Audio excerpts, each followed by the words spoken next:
আমরা তো বুঝি আপনারা সংস্কার চান না, গণভোট চান না। তার পেছনের কারণ হলো আপনারা বাংলাদেশের রাষ্ট্র ক্ষমতাকে, বাংলাদেশের সাংবিধানিক প্রতিষ্ঠানগুলোকে এক ব্যক্তির করায়ত্ত করে রাখতে চান। জনগণের ভোটে নির্বাচিত হয়ে সরকার গঠন করা বৈধ, আর জনগণের ভোটে সংস্কার হবে সেটাকে বলে অবৈধ। এমন বিচারিতা বাংলাদেশের মানুষ সহ্য করবে না। ভাইরা আমার, আমরা সংস্কার পরিষদের কথা বলছি, এটা নতুন কোনো কথা নয়।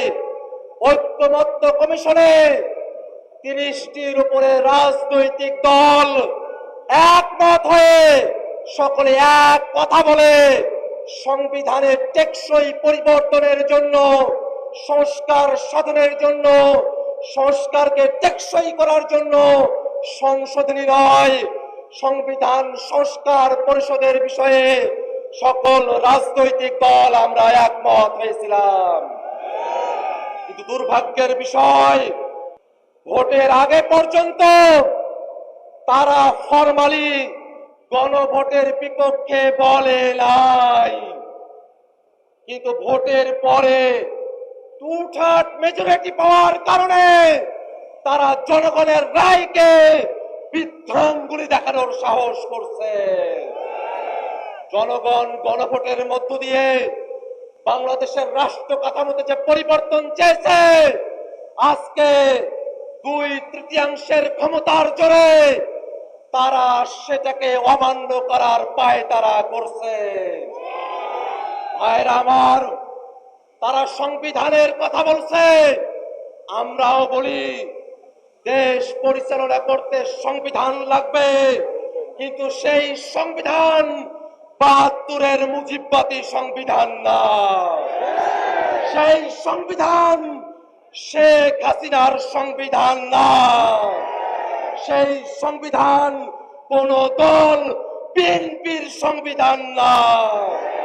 দেশ পরিচালনার জন্য সংবিধান লাগবে, সেই সংবিধান হতে হবে জনগণের সংবিধান।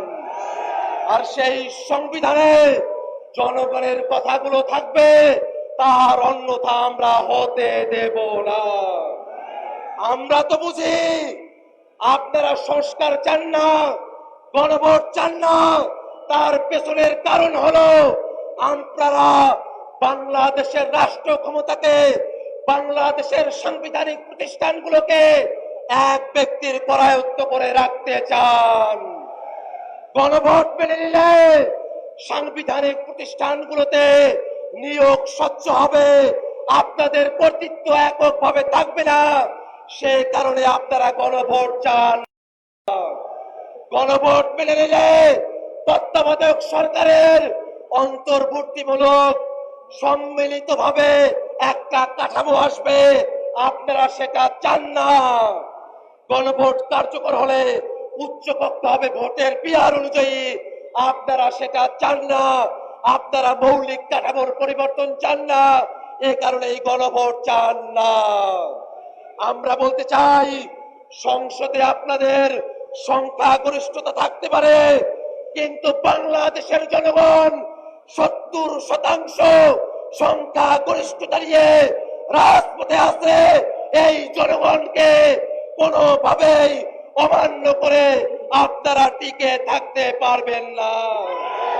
আপনাদের পতন নয়, আপনাদের সুন্দর পদক্ষেপের অপেক্ষায় জাতিকে সাথে নিয়ে আমরা অপেক্ষা করছি। সংসদে, রাজপথে কথা হবে সংস্কারের জন্য। ইনকিলাব জিন্দাবাদ।